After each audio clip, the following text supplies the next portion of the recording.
But the jihad is over. How come the Hausa man is yet to claim that Hausaness again? It's just now that the efforts we are making in the south have begun to yield fruits. You will be surprised to hear that now in Hausa land, we now have Hausa Christians. Never had that before. Never. You now have Middle Belt Forum that are saying we are not northerners, we are middle belters. We are not northerners. Don't call us northerners. Now when you see a Jukum man or you see a Lantan man and you say you are Hausa or you are Fulani, he will be angry. He may even draw his dagger. Don't call me Fulani, I'm not Fulani, I'm not Hausa. What we did not know until recently is that when you call a Fulani man Hausa, he will be angry. He will say Banzani. Because he knows that I'm superior to Hausa, can you say I'm Hausa? But before Buhari came to establish his suzerainty over Nigeria, we lumped all of them together. We're northerners. And like I wrote some 4 years ago, there's no north. There's no north that we used to know it. The north is dead. There's nothing called north anymore. So there's a Fulani now standing on his own. He's standing on his own. There's no more north.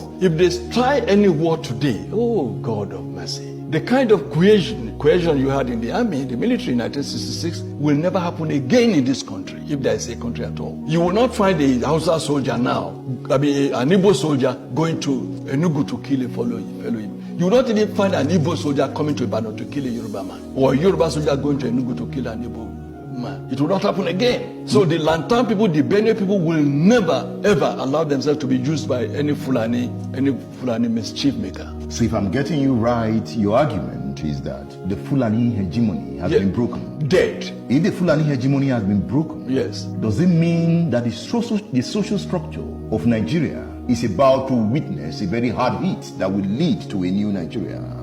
Yes, for those who agree with you to the extent of the fact that there are still some people who want a Nigeria, a group that I don't belong to. But for such people, yes, with the weakening of Fulani hegemony, there could be a Nigeria that will integrate the Soba Fulanis, the town Fulanis, and still reconstruct, rebuild, and then have a Nigeria that should be. But I, as a person, as Tola Adeniyi, believe that it will take probably 1,000 years to change the mindset of a Fulani person whose philosophy is kill, maim, rape, send away people from their land and let me occupy it. That is the bush Fulani. This is the bush Fulani. Not the town Fulani. Not the town Fulani. And the town Fulani is more in number. No! The town Fulani is less than 1%. How did you get that figure? Oh, go and find out. Let them allow a sense. What are the town Fulani? They're very few. The ones who have in Abuja, or the few that dot spaces in Sokoto. I'm sure that you know that Sokoto, as we speak, is not a Fulani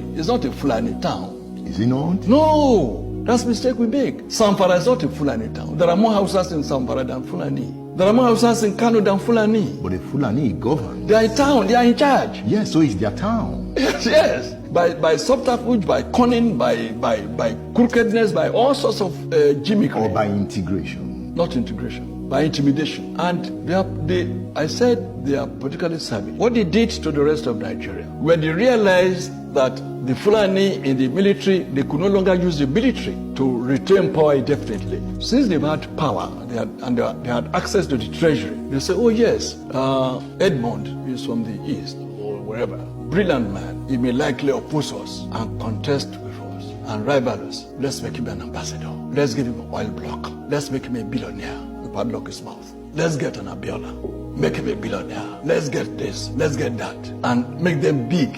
They will never be able to look us in the face. Then we can continue looting the treasury. We can continue. And once we are in control of the treasury, we are in control of everywhere. So we can hire thugs. We can do whatever we would like. And that is why they introduced what I call Plutocracy into Nigerian political etymology. Plutocracy. Meaning? Plutocracy is the government of the rich. Yeah. Oligarchy is the government of the muscle men. So the rich man will employ the muscle men and they will be ruling. So you have the rich men who will employ thugs in Lagos, who will snatch boxes, who will prevent Igbos from voting, and then they will now have the government. That's why they have the plutocracy. But the plutocrats will still be ruling, and the oligarchs will still be their foot soldiers. You know, you've always talked about how savvy the Fulani man is politics. Oh yes. But you also have savvy politicians in the South. They never had power. they are beginning to have power. Oh, yes, now. So they've learned. No, the power they have is still a few of them that, I mean, you can count those who have power on your fingertips.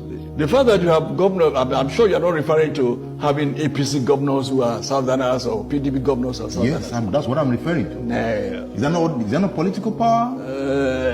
When you are a governor and you cannot give order to your chief security officer, you cannot command a commissioner of police in your state. You are a governor, you cannot pay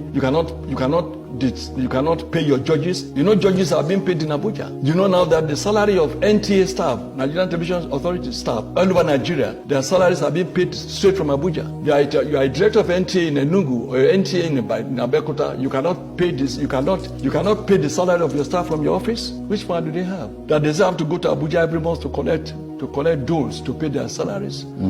So when we say some of them have power, you have some who have occupied position of power, but they are still just in office. It's only a few of them that are now trying to assert themselves to return, because now they've been pushed to that level by their people. Look at the case of Amotekun now. God save the soul of any Yoruba governor that will publicly go to the street and say, I don't support Amotekun. He knows that his parents will be killed. He knows. No Yoruba governor will publicly say, I don't support Amotekun. Now, before we round off, there is the Fulani question. Yes. There is the Igbo question. Yes. And there is the Yoruba question. Yes.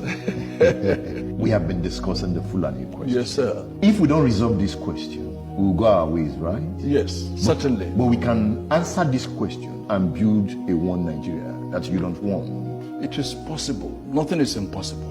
But it is difficult. Difficult in the sense is that by character, by pedigree, by culture, by level of civilization, we have one leg amongst these legs that believes in domination, that believes that others are inferior, they are infidels, and their own concept of their own religion tells them that these infidels have no right to live, to exist. Their belief can be changed if they are engaged. Hitler had that belief. Hitler was not, it wasn't a spiritual or faith. It's just a belief. We are not talking about faith. Faith is very emotional. Faith is very fundamental. Those who believe in God, it's very difficult to stop them from believing in God. Despite this belief, we've been together since 1960. I know.